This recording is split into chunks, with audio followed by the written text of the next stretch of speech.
Cái nồng nó phải nó không có gì đấy phải chưa có vẻ đang cơm một chút nào tao là không phải cái bực bên này bây giờ cái nào ini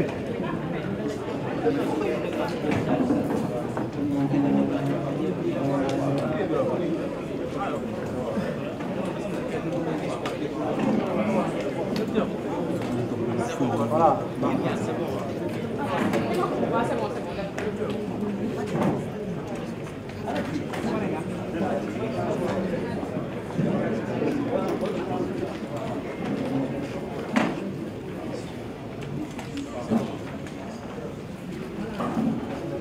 Come Lotto? Lotto io.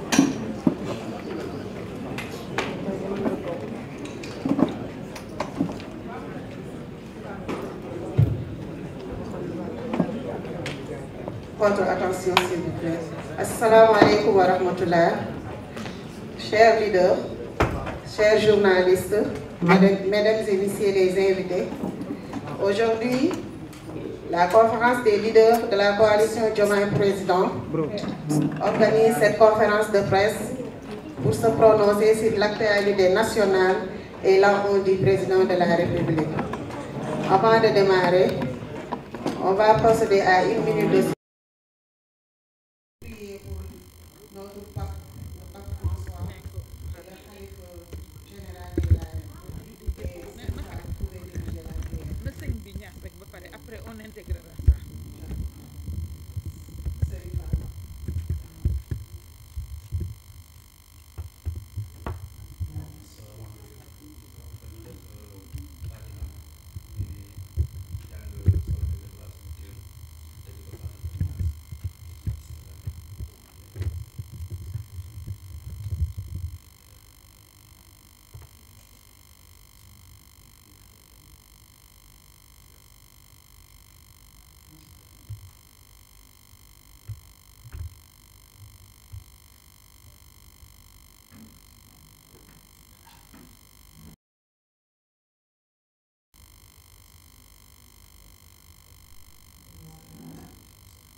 Merci beaucoup, Serigne Fallou Mbacké.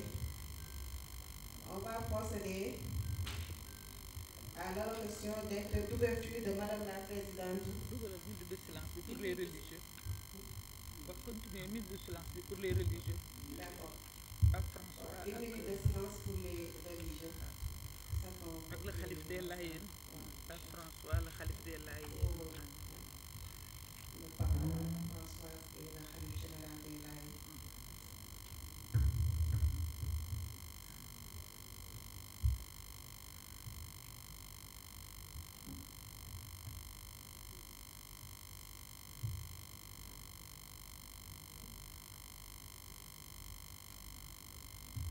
Merci beaucoup. On va démarrer avec l'allocution d'ouverture de Madame la Présidente, Dr Aïssatou Mbodj, suivie à la lecture du bilan.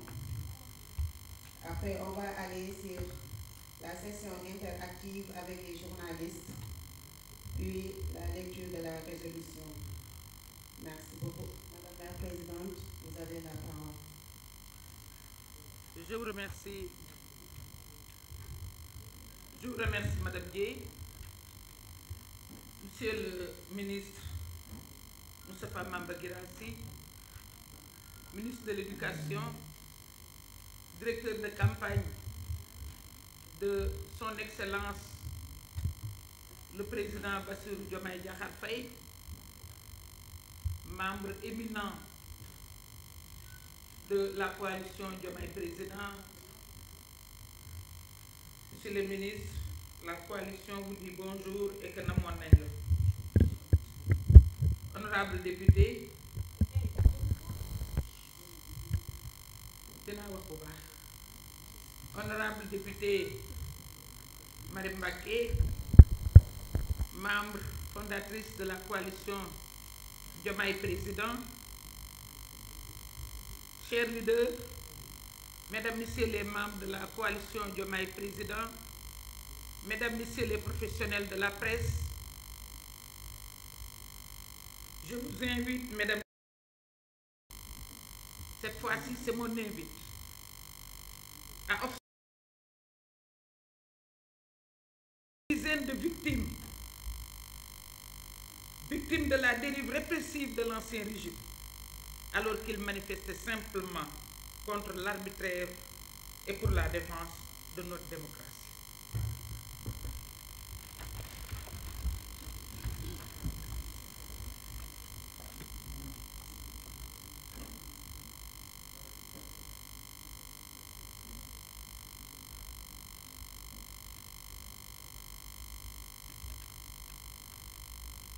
Je vous remercie.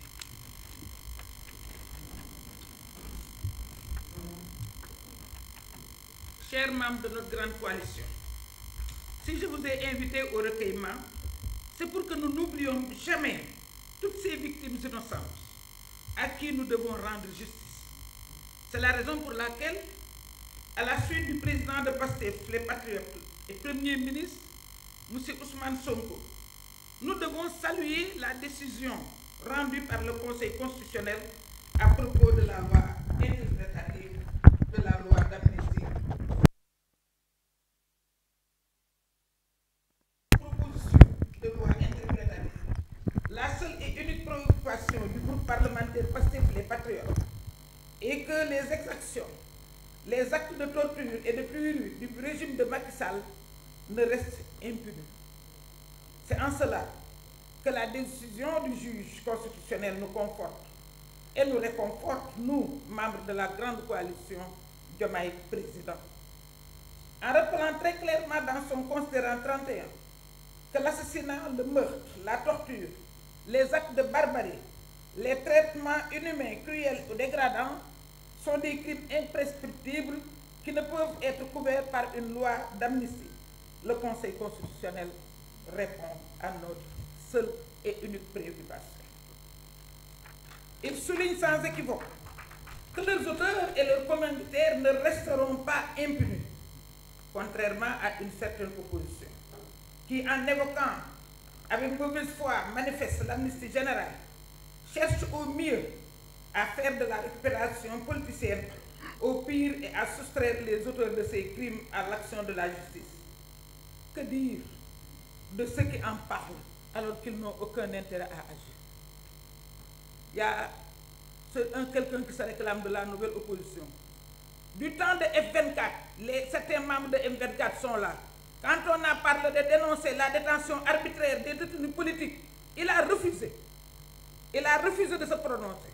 Moi, personnellement, j'ai appelé à l'instant l'actuel président qui siégeait au nom de PASTEF pour lui dire le PASTEF a se retirer de ça s'ils ne veulent pas condamner la détention arbitraire et condamner les réprimandes qui tuaient nos fils. C'est tout récent, c'est un passé très récent. Donc, parlant de cette opposition, d'ailleurs, que reste-t-il de cette opposition désarticulée, en quête de survie, si ce n'est la calomnie, la médisance, la désinformation, la manipulation, la mauvaise foi? Nous ne sommes pas dans le registre de l'invective, nous sommes dans celui de la responsabilité. Nous opposons la vérité aux manœuvres, nous opposons la souveraineté aux intérêts masqués, et nous opposons le projet au bavardage. Car pendant que certains parlent, le Sénégal agit. Voilà pourquoi nous félicitons et encourageons certaines organisations de la société civile qui ont décidé d'accompagner et d'assister afin que leur bourreau soit identifié, jugé et puni selon la loi. C'est cette même obligation de rendre compte qui incombe aussi à tous ceux qui ont profité de leur position privilégiée sous l'ancien régime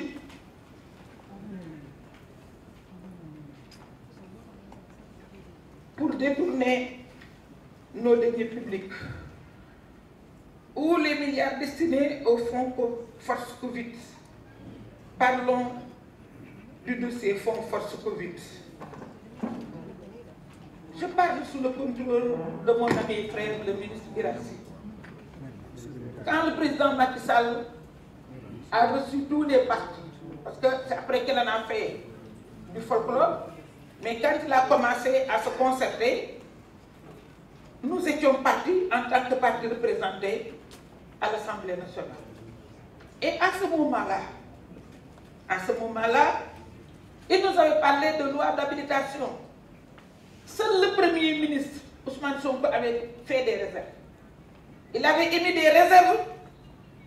Moi, je pensais connaître l'homme. Et à partir du moment où l'heure était grave, j'ai dit que si on pouvait, à partir du palais, voter la loi d'habilitation, on allait le faire. Ousmane Sonko, à sa sortie de l'audience, a émis des réserves. Comme il a l'habitude de le faire, en grand visionnaire, il a émis des réserves et il a posé un certain nombre de questions. Nous, ça fait connu. Aveuglément, on l'a cru. Et on lui a offert sur un plateau d'argent cette loi d'habilitation à l'Assemblée nationale. Nous étions là à l'accompagner, disant même qu'à chaque fois qu'il nous propose un texte concernant la Covid, nous allons, sans chercher à savoir, nous allons voter le texte. Voilà ce que ça nous a amené. Est-ce que ce n'est pas cela la haute trahison? Je vous lance la question. Dites-moi si ce n'est pas la haute trahison. Il ne s'agit d'aucun acharnement, ni de règlement de compte politique, encore moins de chasse aux sorcières comme certains veulent le faire croire. La procédure les concernant est scrupuleusement respectée. Leurs droits leur sont garantis, y compris la présomption d'innocence, comme en témoigne le récent point de presse des procureurs. Ils se sont même gardés, les procureurs, de jeter quiconque en pâture, contrairement à ce à quoi nous étions habitués ces dernières années. Simplement, au nom de la reddition des comptes, ils sont appelés à rendre compte de leur gestion. Ils soulignent sans équivoque que leurs auteurs et leurs commanditaires ne resteront pas impunis, contrairement à une certaine opposition qui, en invoquant une mauvaise foi manifeste, l'amnistie générale cherche à nous faire oublier ce qui s'était passé.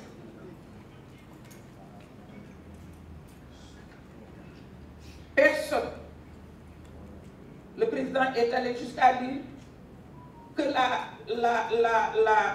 le peuple revendique son droit à la justice. Pourtant, il peut donner des instructions, mais il ne l'a pas fait.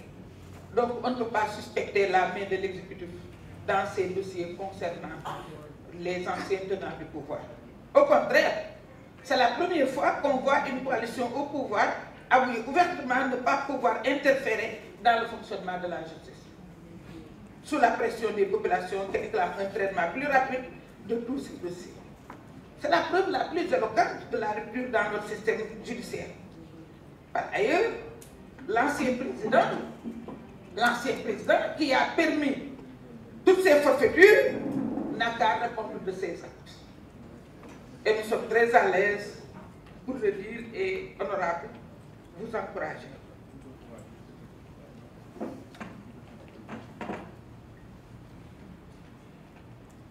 Nous avons assez d'arguments à opposer à l'opposition. Nous opposons la vérité aux manœuvres. Nous opposons la souveraineté aux intérêts masqués. Nous opposons le projet au bavardage, car, comme je l'ai dit tout à l'heure, je l'ai dit et je le répète, pendant que certains parlent, le Sénégal agit. Tout à l'heure, nous allons vous présenter un bilan élogieux de l'année d'exercice de Monsieur le Président de la République. Ce bilan est factuel, ce n'est pas théorique. Tout à l'heure aussi, nous allons parler du bilan de la justice, des autorités judiciaires.